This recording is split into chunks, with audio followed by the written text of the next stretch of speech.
Good evening and many thanks for joining us on Joyasonyelive here in Kaftan television. Today we'll be discussing the inauguration and the cabinet formation tussle ahead of the May 29th inauguration of the president-elect Ahmed Bola Tinubu.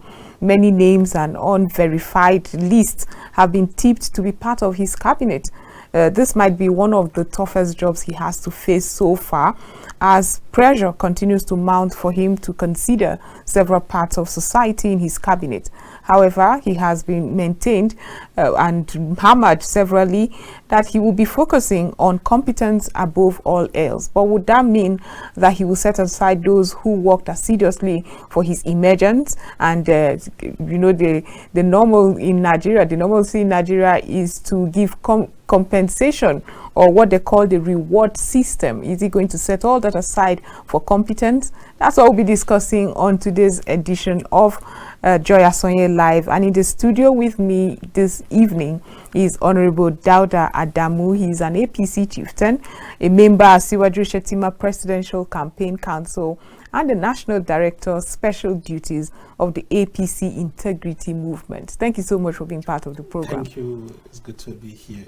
Yes. So when I saw the APC Integrity Movement, it reminded me of the Wike-led Integrity Group. Is that the APC faction of what Wike had in the PDP? Not at all. Maybe they could have some similarity because, by the way, it's good to be here. And the APC Integrity Movement is the positive side of pressure group. Okay. You know, more often than not, you tend to see pressure group against the government. They tend to come aggressively. You know, everything they go, nothing good comes from the government. Except, you know, if it favors them.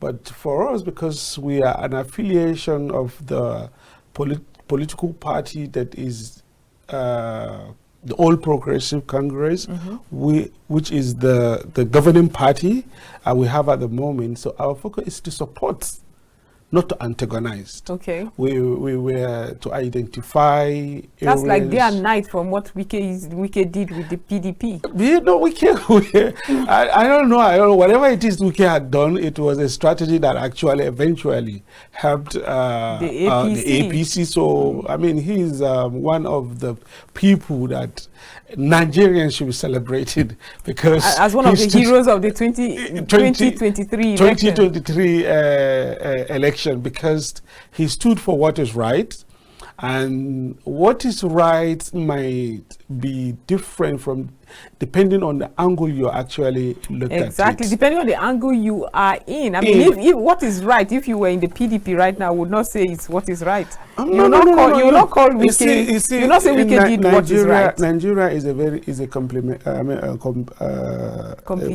complicated society, diverse and secular in a way, depending also of your orientation about what is secular society should be. And because of that diversity, leadership, more often than not, it's something that should be on a gentleman agreement. Democracy itself is founded on that basis, even though you claim numbers, but this number, it must tally or must conform to the interest of the diverse groups. Right. This diverse group could be along economic line, or it could be around tribal line, or it could be around religious line. These three things that I mentioned, they are all key factors in the Nigerian society today. And so if the North, for instance, currently is enjoying the leadership at that national level, and then we had an election coming up on that basis, and because of that because of the diversity of our country, it is okay we allow another section of Nigeria to also take a shot. Right. So if we do that, it helps, you know, to reduce the pressure. It helps to give everyone a sense of belonging. We have a federal character, but in governance or in leadership, it's completely a different thing. Exactly. It's about gentleman agreement because it's about vote. It's not about what is actually written in the Constitution. The Constitution may be talking about federal character in lines of job creation, you know, and other opportunities. And but when it comes to elective, you're talking about you coming to sell a point to me, an idea that I should key in and believe in, and I accept to vote for you. And my vote is my reasons for voting for you may be completely different from the other person. So whether we're from the same mother, the same father, as long as it's politics, and I have to go to the poll to select my leader, I'm not going to do it because you are my brother or you are my what do you call it? You're of the same faith with me. I'm going to probably critically review what is being brought, you know, to the table and before me, and for the benefit of the entire country. Okay. And I think when Wike and Co. started that movement, it was to let those who are thinking that this power should remain in the North to have a rethink that, look, we are a very diverse society.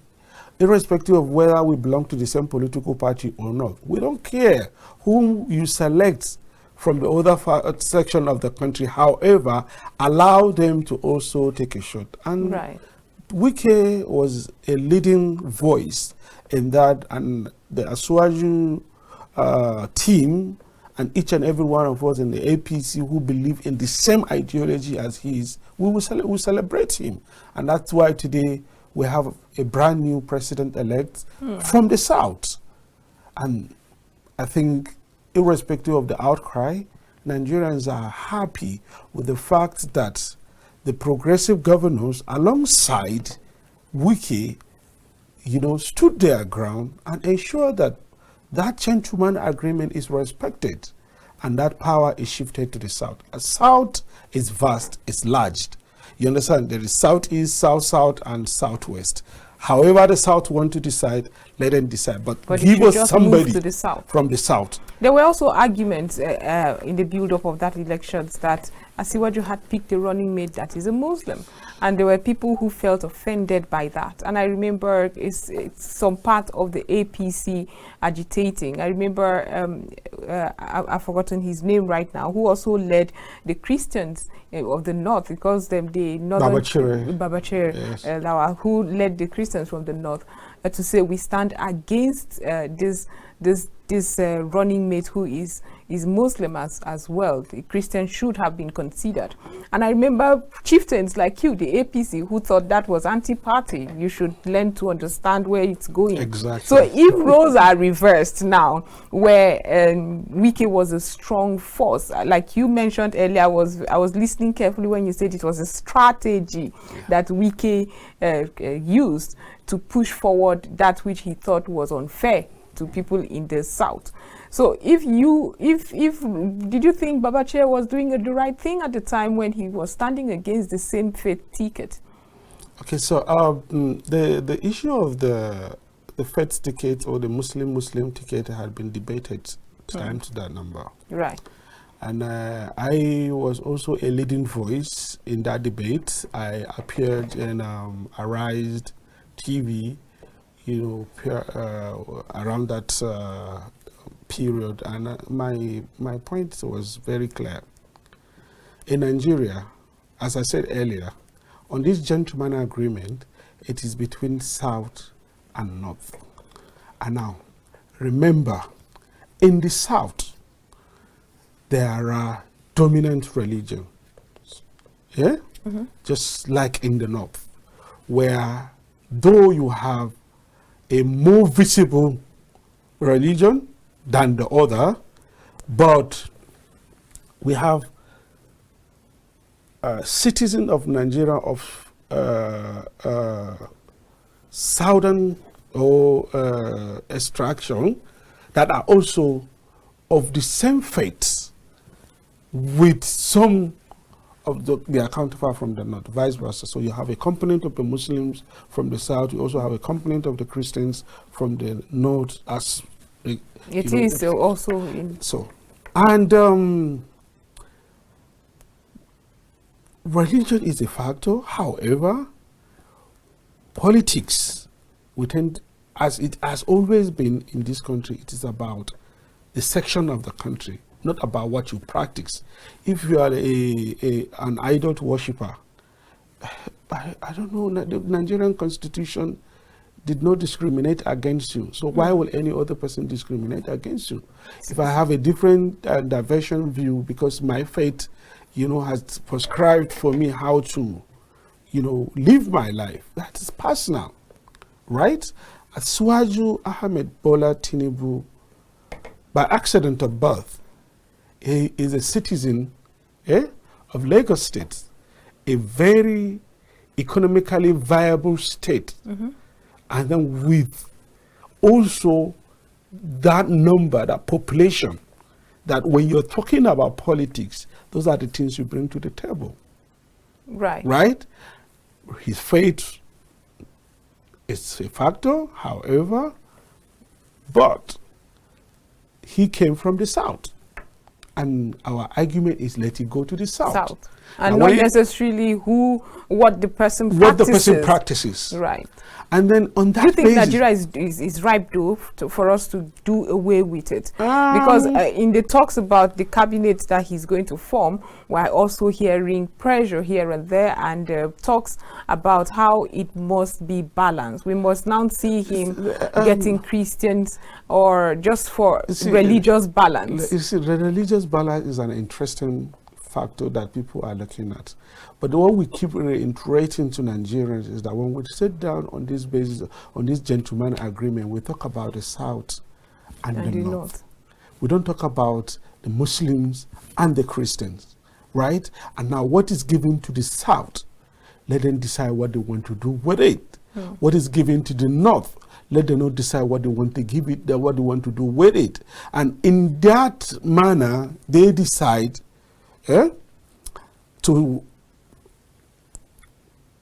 pick up, or to the president elect, the president elect, who was the leading candidate of the All Progressive Congress, decided after the primaries, because it was his own right and prerogative to pick a viable person who will complement his own ticket, that will give him the votes, and ultimately the winning. He did that on a strategic basis. The Muslims factor is a strategy. Is there something that was there for you to utilize? Okay. And then he did utilize it, and he picked Kashim Shettima on that ground that Kashim Shettima selection will eventually complement him to be able to get the right number of votes. And as you can see, it has proved him right. A good strategy. It was a good strategy. So how about those who are asking that his cabinet must reflect the religious balance? Is this something he will consider? I know he's been very hammering. But he might want to look at that as a fact, but it's not. What the Constitution states is that the president must form a cabinet, a council, Federal Executive Council. And that Federal Executive Council should have membership from at least all the 36 states of the Federation, excluding FCT. Because that's where the seat of the power is. And now, these states, in Nigeria today, there are states that are predominantly Christian states. Because they are predominantly Christian states, they naturally have a governor and even a deputy governor, a Christian. So ordinarily, if they are to submit a name into the Federal Executive Council, it will naturally be a Christian. Now, in the northern Nigeria, for instance, we have at least minimum of 19 states. And in these 19 states, there are over 16 states that are predominantly Muslim.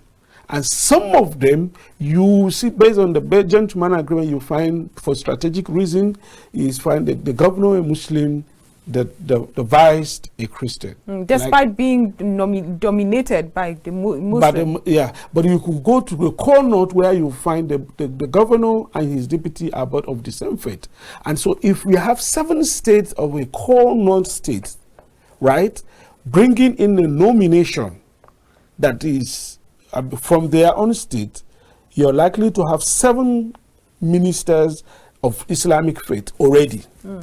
Now you come to the North Central, you now analyze North Central and see Niger will bring the same, will do the same thing. So we have 9 already. Kwara is likely to play along that line. So we're having about 9 already.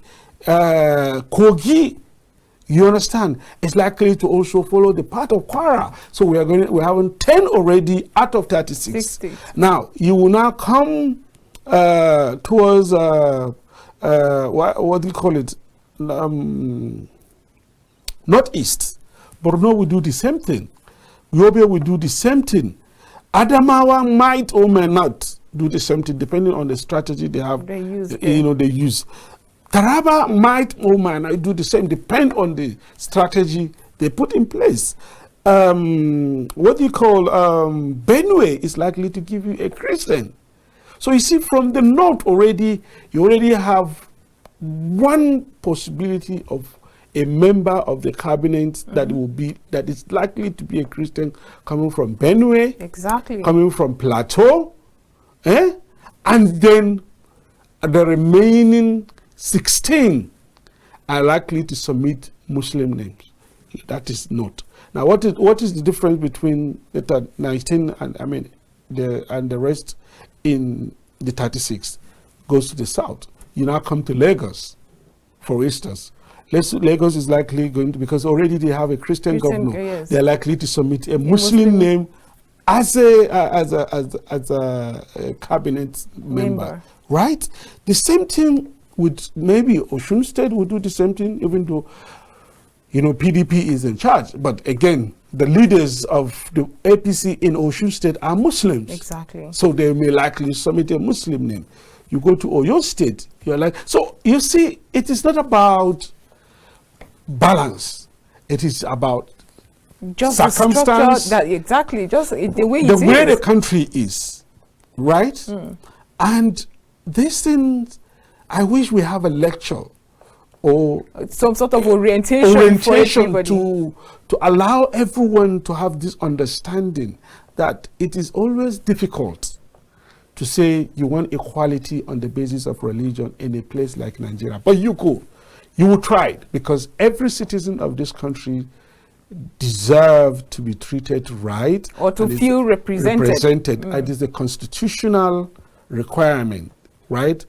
The section 40 of the 1999 Constitution stipulates that as a citizen of this country, you have rights to belong to association, groups, and what are done within the content of the law. So if you are a Christian today and there is an opportunity for you, I shouldn't judge you based on your faith. Exactly. Because what is important for us in this country and what is the requirement for us by our constitution, which is supreme, is that you are the citizen of the Federal Republic of Nigeria. You deserve to be represented. You deserve to have equal rights as stipulated by the Constitution. When it comes to the strategy of selection and partnership, it's now left for us to do it at will. We'll go back to how you would start this, your orientation, for people to understand better the religious spread in Nigeria. But let's move to the reward system, the compensation that we've been hearing that will form Asiwaju Ahmed Bola Tinubu's cabinet. Are we going to, or is the president-elect rather, going to set aside some of those people who have worked really hard? There were those who didn't, who might just be competent for certain jobs. Would he consider those above those who worked hard? Because that's one concern that Nigerians have. Okay, so if you look at the election of Bola Ahmed Tinubu, my president-elect, you will see from his manifesto what he has outlined. Now, aside his manifesto, you look back into history and see what he has achieved as a person in terms of human capital development, in terms of physical infrastructure, in terms of social, what do you call it? I'm looking for the right word. Socialization. He mingled. Social integration. Right. He was not a one-sided politician. And Asiwaju is one man that you drive into Bodleian with a challenge, and it will be solved without him looking at whether you are a Muslim or a Christian or coming from north or come from north. But you've also heard that you also heard that local adage that says, "I get him before no be property," which is why a lot of people felt like he had gotten. I'm just laying a background for you. Of course. Right? And Nigerians, most of us that voted for Asiwaju, voted for him because of those competence, those set of skills, those experience, that he had, combined with his running mate. That is what we saw in him. There could be other reason why Asiwaju was a preferred candidate for some of us that voted for him. However, when it comes to formation of his team, like I said, one section of the formation is that, or one aspect of it is the formation of the Federal Executive Council. And the formation of that Federal Executive Council is the constitutional requirement for him to pull his team together across these 36 states of the Federation, depending on whether the state is a dominant Christian state or a Muslim dominant state. That will not, tell the representation in terms of faiths. But in terms of states representation, all the state of the Federation, and it's under his own prerogative as well to give more to other states. So when you are talking about rewarding hard work, I would decide to say, okay, I have met up with my constitutional requirement. Right. Now I want to reward, because I have a window to add or to increase the number of the members of my own cabinet. Kano had given me the highest. Or let me use the geopolitical zones. Southwest or Northwest had given me the largest percentage, and for that single reason, I want to, compensate on strategic basis the people of the Northwest. So let me pick my two ministers for instance, from Zamfara, and so you see, that has helped him takes care of national spread, and as well as compensation. Now the other aspect of it is about the competent. He wants to select team that will deliver.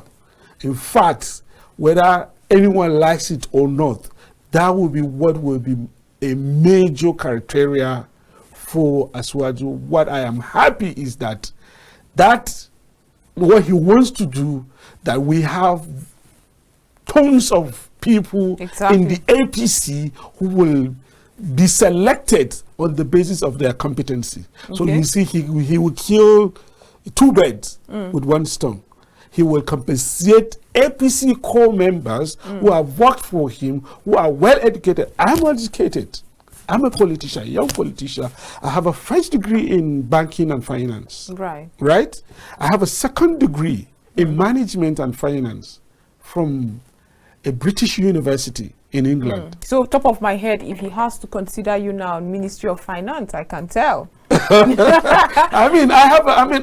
have gone through the 4 walls of the university. I have learned and gotten the skill set. Right. Now, if the Mr. President decided and said, oh, look, Adamu had contributed immensely to my success, and he has the skill set that I'm looking for to run my government, and he is going to be one of the members of my cabinet, then so be it. I will be more than happy to come on board and be part of his part of his team and ensure that we give Nigeria an unprecedented, leadership that will give everyone I'm a happy sense you of used the belonging. word unprecedented, Yes. because his emergence, first of all, was unprecedented to many. But I would like to ask, when he extended the olive branch during his acceptance speech, when he was receiving his he was declared winner, he extended an olive branch to other political parties.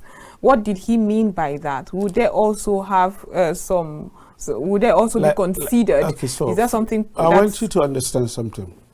We have won the election. Now we are putting up the team of some of the most competent, and experienced individuals to come on board to support our tickets and support our president. The president, I was rightly standing on his right when he was delivering that acceptance speech. I was standing there in the middle of the night at 2 all p.m. excited. I saw you I was people excited. In fact, China showed me. I was the first person that the China showed, and they said this is the mood of the celebration of Aswaju, and it was me. In fact, I was wearing this same cap, and I raised my hand like this. It was gratitude. My first, in gratitude to Almighty for actually rewarding our hard work of voting for our own candidate, who is Senator Bola, Ahmed, Tinubu.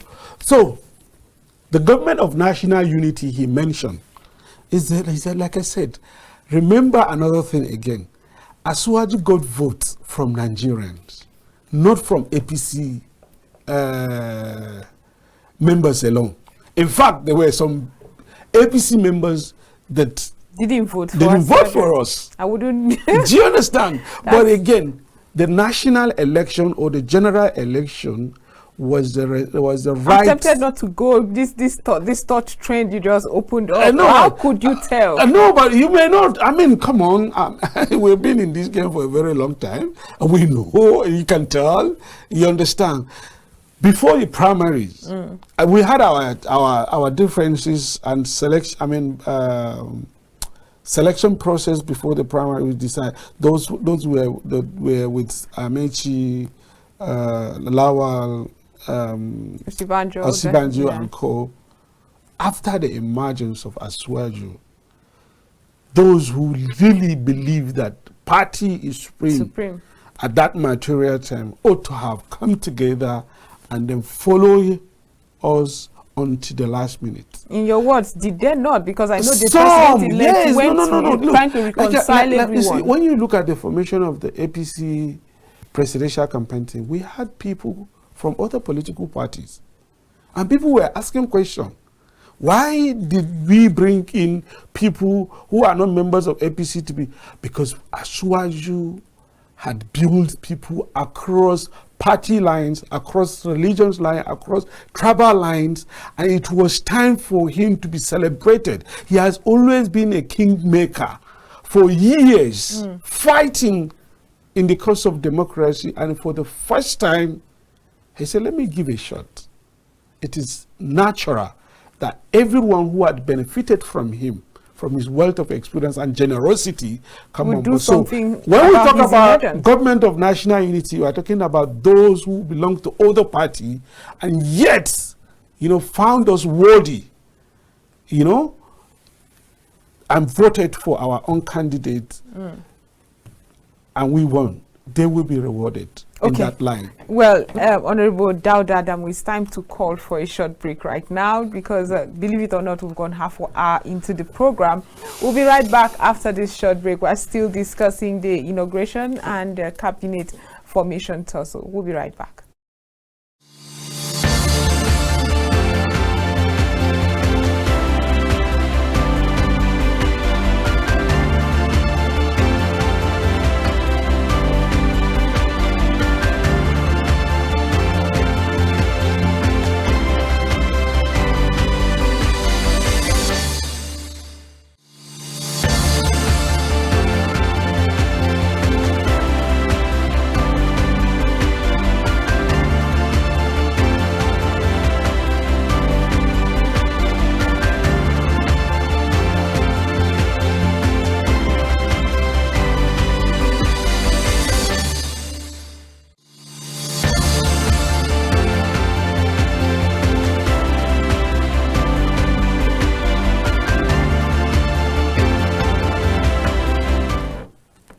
Welcome back. This is still Joyasonyelive, and we've been discussing the cabinet formation tussle. We've taken the conversation from giving a good basis as to how Asiwaju emerged despite opposition from within, even within the party, as Honorable Dauda Adamu had alluded to here in the show earlier. But we're now talking about those regions that didn't vote, those people that did not vote for Asiwaju. And I tell you, there were many out of the about 25 million Nigerians that voted. He emerged with just about more than 8 million votes. So it's obvious that several others didn't vote. However, how do we compensate when the Asiwaju is asking for, initially talked about national unity, but then changed his mind to say, no, I am all for national competence? National unity, national competence depends on how you put your cycle. Right. The integrated. There is integration. You understand? If you look at national unity, you will find those who are going to be considered are they quote across all the region or all the state of the federation. And if you now talk about competent, the same people who cut across all these states also have competent people amongst them. So, and I told you the formation of the APC or the composition of the APC Presidential Campaign Council was carefully put together by the leadership of the PCC, led by His Excellency Governor Simon Lalong, our campaign DG, and chaired by His Excellency President Muhammadu Buhari. And then, the thing looked at Asiwaju's goodwill across Nigeria. Yes. Because he was a builder. And so he has touched people's lives. Across but the country. Again, because there's always rancor within political parties, some of these people somehow were aggrieved, whether they have participated at the state level and they lost it, but, in as much as they left the party, but they were united, behind one man who has touched their lives, in different ways. Right. And so we were able to reach out to them to come. So if I go to PDP and pick up Wike, he deserved it. He deserves it, right? Well, you will tell me. Wike has actually not come out to say. I asked the people of Rivers State to vote for. Whether he said it or not, we have it on good authority. You understand? That he his antecedent, right. His body language, his stance, for someone like that deserves to have an open door in our house. He can walk in and walk out. Right. With that, we hold him. Does he deserve regard. A seat? But does he deserve a seat on the table? First and first, Wike is a citizen of the Federal Republic of Nigeria. He is. He has achieved a lot in his life. He has. He is a well-celebrated lawyer and currently a governor. He has gotten all the necessary skills that will make him a brilliant member he remains a member of the cabinet. He remains a member of the PDP. Does he deserve a table, a seat in the table of the APC house? You said it now. You say our leader mentioned government of national unity. Competent and what do you call it, work hand in hand. You can find a competent person from another political party who could do the job. What we are interested now is delivering the dividends of democracy and what we have promised Nigerians. You understand? That is what Asiwaju is focused on. So if part of his strategy is to pick up people from other, he may not pick everybody from that, but definitely he will actually give and work with our own party under the leadership of His Excellency Senator Abdullahi Adamu to give a due deserved position to the core members of the APC. Right. And we can then exchange the olive oil to elsewhere and pick the right people on two ground. Those who voted for us, I mean, who stood for us, supported us, and those who have the right set of skills. And these people may not necessarily be members of political party. They could be expatriates. Or technocrats. Or technocrats. I asked the question of regions who didn't vote, especially because there's conversation that's going rife at the moment where we saw a list that was, I don't know if that list was leaked. I think the APC has come out to support the list, to say that is indeed the transition. Where the APC? Do you have where APC? I mean, the APC has not debunked the list so far. Okay, but and where do you see that? I'm not sure of the confirmation. You're right. You're right. I'm not sure of the confirmation, but silence is often affirmation. Really, APC has not debunked it so far. This is Nigeria. We saw a list. We saw a list that went viral lately about the transition committee that was set up, and we've also heard conversations around the Southeasterners were not seen, names excuse me, from the Southeast were not mentioned in that list. We've also heard a counter from, I just read a press release before I came on air about a group that said, of course, the Southeast did not vote. Why would you expect to be in that list? So you give us a clearer picture. What is going on? Are we going to see cases where it will be pinpointed? Oh, this region didn't vote as much. The FCT, for instance, did not give the votes to Asiwaju. Does that mean some of us who are here would not enjoy the benefits of the government? Just give us a clear picture. See, on the inauguration list, if I may say, like you said, I saw it like the way you saw it. It was leaked into the... It was leaked means it actually did come from the APC. I don't know whether leaked. I mean, okay, so I have to be careful with my words. We saw it, I mean, on social media, and it was just one page without a cover memo that says these people were actually submitted, by the president-elect to form the members of the inauguration team. Right. Now, one thing that I want to tell you is that every name that was on that list, I can confirm to you, was or is a member of the All Progressive Congress who had given his little or quarter to the success of Asiwaju. Brilliant, excellent people that I know. Now, whether it is true or not, that the list were authentic, I did not know. I saw it the way you saw it. It wasn't. It was not broadcast. It didn't come out of the APC. Now, that's what you're saying. The Asiwaju that I know,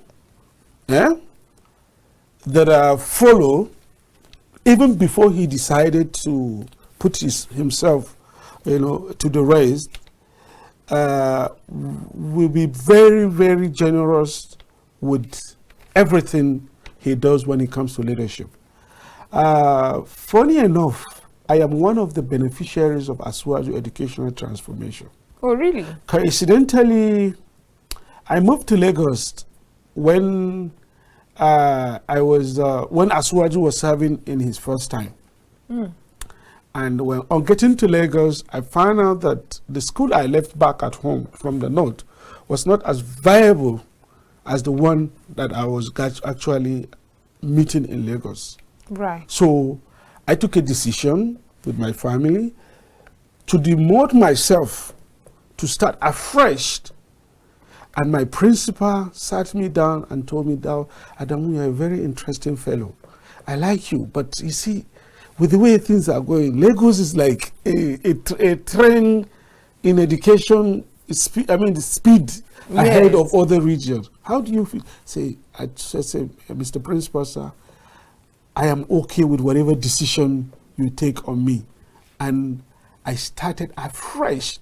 I got my shortney car and I got enrolled into Lagos State Model College, Badore. My school was the first to produce the first female spelling bee competition of Lagos State. Lagos State Model College, Badore, produced the first spelling bee. A female winner. Female winner. You understand? And I think we were the first to emerge. And I was part of the cabinet of that lady who became the governor for one day. So we have to go to Alausa. From Alausa, we got handed over, you know. The governor for a day. Yes, for initiative. A day. And then he briefed us on his activities for the day. No, we went to Maryland. From there, I can't remember where we went, but we saw him at home. Then from there, we moved to Alausa, and we went to one hospital where every activity that he was, and then we retired back to, I think is it Alausa? This Lagos Island government house. Yeah, he has the residence along, anyway, I forgot the exact name. Do you understand? Aswaju paid for my junior WAEC and my senior WAEC, and some of the materials we used were subsidized. Even our school fees, because it was a Lagos school. And I served in that school, which is predominantly a Yoruba elitistic school owned by the government. I was opportune to become the labor prefect of the Lagos State Model College, Badore, what do you call it, Etiosa.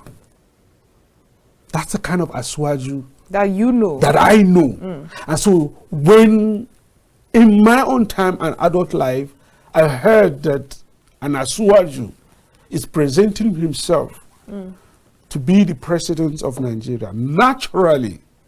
Because you've already been endeared towards what he's done. But, you know, I was trying to say something earlier that you obviously ignored, which is, I get them before no be property. Are you still that optimistic that we will see those innovations?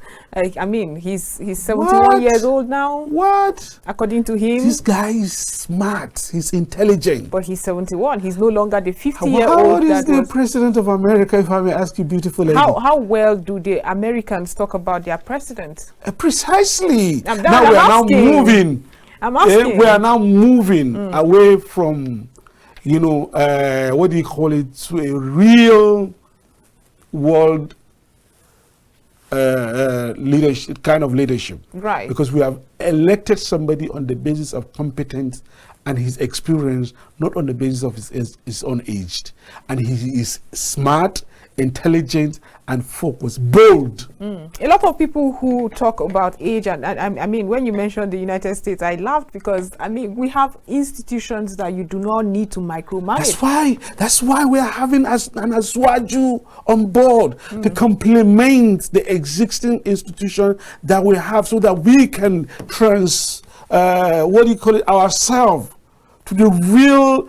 And Aswaju is a product that is likely to build that institution that you think we lack. Right. And that is the basis of our choices to select or to vote for him. The APC had told us that about the president, the President Muhammad Buhari-led administration. We were just we saw the rot of corruption in Nigeria at the time President Muhammad Buhari had to emerge president, and we were so sure that as a military, one with military background, we would see that body language that will be no to corruption, no to impunity, especially by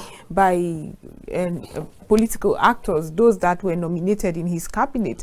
We didn't see that happen. And you didn't see that happen. Yes, you didn't see it, but we saw it because one of the institutional transformation that Buhari put in order to checkmate the embezzlement of public funds were the introduction of single treasury account. Right. It was initiated by the Jonathan's administration. Now, that has helped in a way to reduce the level of corruption that we inherited before. Okay. The leakages that we usually saw then. The leakages that we still see now, the bloated budgets. Yeah, because every time you come up with something, when corruption is dynamic, it finds its way around it. But again, what is more important for us is that the political will to stamp your feet on ground to say no, irrespective of how much the pressure is. You know, we are all factors to a lot of things in this country. True. Yeah. And then Buhari has done his own part. He has put up a foundation. The hope is about to be renewed by Asiwaju. He's going to complement what Buhari had done to build up that formidable institution. Right. Whatever it is that we have that is shaky now will be strengthening. When he emerges. When he has already emerged. Yeah, when he's sworn in. When he's sworn in. Exactly. I said when he emerges because I know. Are you threatened by the many court cases and legal tussle that's going on? That's why we have courts. They are in the courts. Let's allow the business of the court to be dealt by the court, right? We have a president who is about to be sworn in. We are in the spirit of celebration and looking forward to that, swearing and government to government transition. That's what we are looking forward to. What's giving you this optimism? Because I mean, when I get to speak with people of the PDP, people of the Labour Party who are in court at the moment, they are so sure that they have overwhelming evidence that will at last, when the courts see it. Some are even saying that the swearing in would not even matter. I've even heard conversations where after a while in office, the president we have an institution, right? The electoral body. We had an election, and a winner had been declared, and as part of the terms and conditions of the election, that if you are aggrieved, you don't agree with the process or whatever, you go to court. Right. Now, to dwell on arguing on the matter that is before the court is not my place. However, right? Does it threaten you it as an APC not. person? We are bold people. We are APC. We are Asiwajus, and we have voted for an Asiwaju.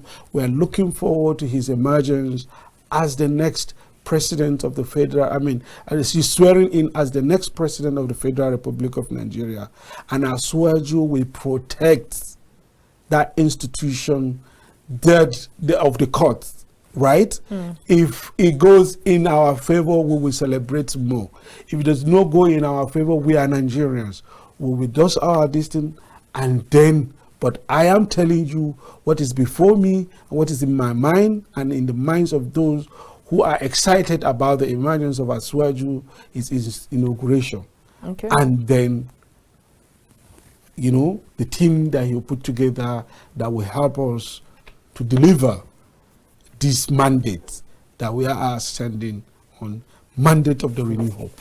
Honorable Adamu, just give us a picture as to how this works. Asiwaju might not know, or everyone, and to the extent at which everyone worked for his emergence. He would have, at the moment, he will have a glimpse picture of the fact that a lot of people worked for him. But how would he, so that people don't end up? I remember when President Muhammad Buhari was sworn in as president and he formed his cabinet. It took him so long before he could declare who sits where. But how would he, without recourse, I don't know how to put it, be able to decipher among party members, all party members, who will sit where? I know that since he's coming back into the country some days ago, his home has been besieged. So what really goes on? Politicians like you have to, at this moment, say, I'm here, I did this much. Is that what goes on? Okay, so you see, there are many ways people can be rewarded. The Asiwaju cabinet and the team is just, about, is a very, very small number compared to 200 million people. Now bring that 200 million people down to the 8 million plus that voted for us. So everybody cannot, be accommodated. True. right? And then this is tied with one's destiny.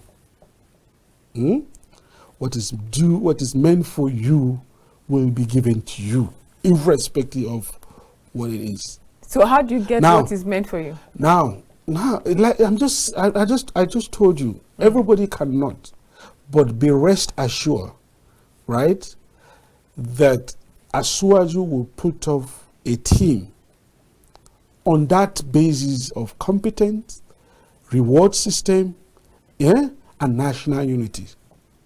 And if the number is just 5, these 5 will be determined. These factors that I just mentioned to you are going to be the basis of his own selection. Right. If I fall in between those categories, which I hope and you I'm fall. able to, there could be people who are behind me who will key into my own. Yeah, exactly. So there's always a multiplier effect on leadership and spread. When you pick one person, the branches are likely, you know, and these branches, remember, for governance, as far as this government is, as far as democracy is concerned, yeah, it is for every Nigerians. The president is to provide, you know, and govern on the basis of fairness and just.